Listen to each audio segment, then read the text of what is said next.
Hello everyone, তোমরা সবাই কেমন আছো? আমি অনেক ভালো আছি। তো আমি সুপ্রিয়া, আমি আবারও চলে আসলাম ছোট্ট একটি মিনি ব্লগ নিয়ে। তো দেখো, তোমাদের দাদাভাই সকালবেলা ঘুম থেকে উঠে কী করে সেটাই তোমাদের সঙ্গে শেয়ার করার জন্য আমি চলে আসলাম। তো হচ্ছে প্রথমে স্নান করে এসে ড্রেস পরে নেবে।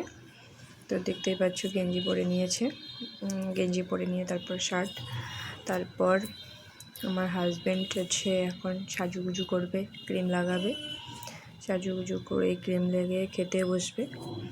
তো তোমরা দেখতে থাকো আমি কি রান্না করেছি। রান্না করেছি মাছের ঝোল, টক, শাক, তারপর হচ্ছে একটা হচ্ছে ডাল। তারপর উনি খেয়ে খেতে বসে পড়েছে, খেয়ে দিয়ে তারপরে চলে যাবে। তো যাওয়ার আগে গাড়িটা হচ্ছে জল দিতে হয় আমাদের। তো আজ স্কুটি নিয়েই চলে যাবে।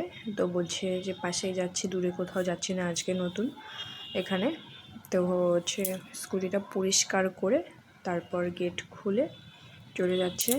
তো আমাকে এদিকে বলছে ইশারা করে, ঠিক আছে আমি আসলাম, তুমি থেকো।